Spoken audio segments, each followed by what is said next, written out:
I'm pleased and very honoured to have Tadgh here with us in the Soundfeed studio. How It's are a you? pleasure to see you. Thank you very much. You Nice to found meet your you. way here after a little Yeah, tour. I got a bit lost, a bit of a detour, but Yeah, that's what it's it's all all about. good. You know That's what I mean? it. Like, yeah, you made it, and that's what matters. Yeah. But and it's a very special interview as well because Tadgh, you're the first Yeah, musician the first we've had. to christen this studio. Yes, So yeah. very, very honoured to So be here. We're gonna make it like as you know the best ever. Yeah, It's yeah. gonna be so good.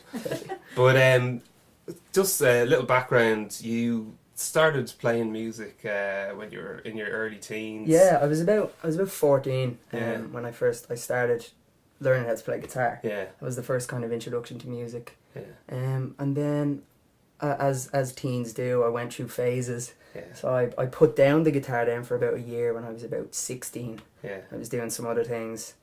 And then just before I left school, I got really into it again. Yeah. Yeah. And I went on and did a degree Yeah. in commercial modern music. Which so. is studied in BIM. Yeah, in BIM Dublin here. Which is a great reputation, getting bigger all the Yeah. time. A lot of like quality musicians are coming out of there over the last yeah, couple of years. it's really done a lot for the Irish music scene. Yeah.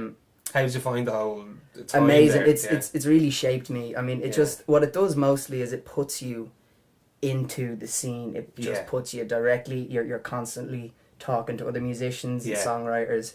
You're constantly just involved in the scene, in the industry. Yeah, yeah. And more importantly, like experience from that is what's most important. Yeah, yeah. Just being thrown in, and you just all of a sudden you're just enveloped in all of this musical madness, which is really what it's all about. And did you feel that things were already starting to kick off for you while you were still there? Or? No, I mean for me it was I went. Like I said, I had just really made up my mind before I left school. So when I went in, I was kind of going, I'm good at this, but like I had no idea what I want to do. You know, I wasn't really set on like this is going to be my career. At that point. Yeah. But then just maybe in second year, I kind of I could do this. Like I'm really enjoying this. Getting excited. And different ways of making it a career are starting to become more apparent. Yeah. So you definitely feel prepared by the end of the whole thing. Oh, 100%. Absolutely. Yeah. And then it's only, I suppose, in the start of July this summer that you released your first single, Bad News. Yeah, bad Move. Yeah. And that got you out there in the face. And, absolutely, it got me out there. I mean, I think it was the 23rd of July. It was within the same month.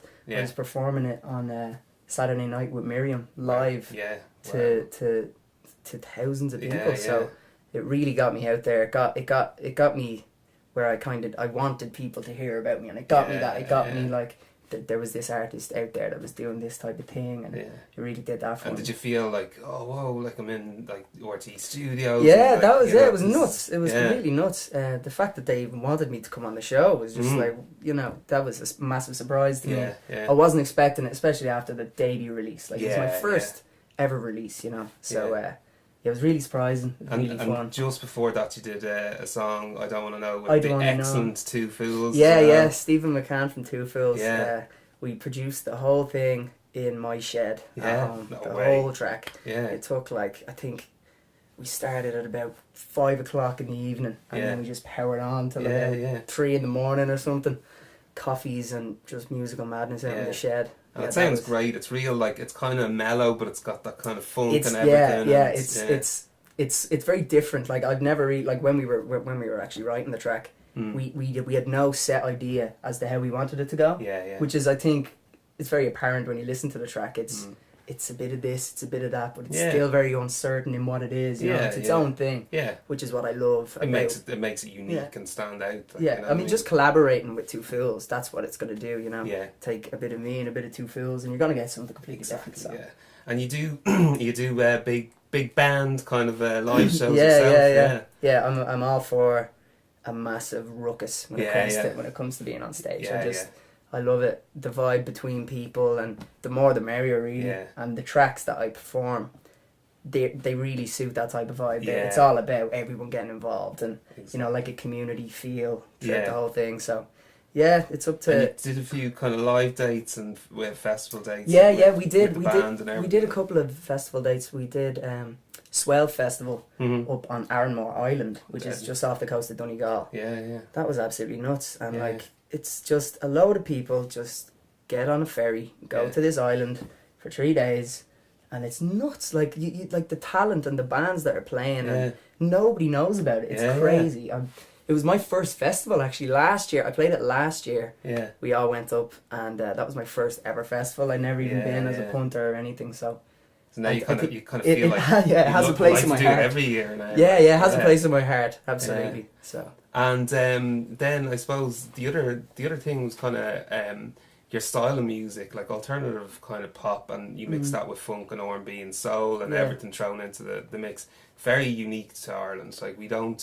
I mean, we have what I might say is an unfortunate pop tradition from like say 10 years ago, where it was very much commercial and chart oriented, which is fine, but it didn't really have kind of authentic depth feel. as well. Yeah, so what you're doing is very different for Irish music. I mean, like I said, when I first started writing songs, I had no idea. You know, I didn't have an avenue or a goal in mind. I had no idea what I was or what type of music I wanted to make. And I just kind of gravitated towards groove-based songs. You know, reminiscent of like Justin Timberlake's early stuff. And like, you know, and it just kind of was natural, and that was my vibe. Justified is major. I'm a massive fan of that. So I think like that, because it wasn't like an idea that I had that I wanted to do, I think the authenticity behind it and the genuine, you know, it grew itself. Just kind of it just there's something different about it. I mean, it is very similar to a lot of stuff, but there is something different about the type of stuff I do, and I think it is all down to it's what I do. And long may it continue. And Exactly, you're going to be playing a song for us here now in a couple of minutes, but also you'll be doing the Canal Phonic. You'll be in the Soundfeed stage in the bars. We're really excited about that. That's going to be awesome. It's just such a cool idea for a festival. I mean, a festival by the canal. You know, the whole vibe. In Dublin especially, like there's not a lot of festivals like that in Dublin, you know, that kind of showcase that part of the city, and so I'm really excited to get up on stage and hang out with everyone. It's going to be great. We're going to have a party. We're going to have a good time. Definitely. We're definitely going to have a party. Tadgh, thank you so much for coming in. Really appreciate it on this historical day for the Soundfeed, and we look forward to your performance, and thanks very much for coming in to us. Thank you.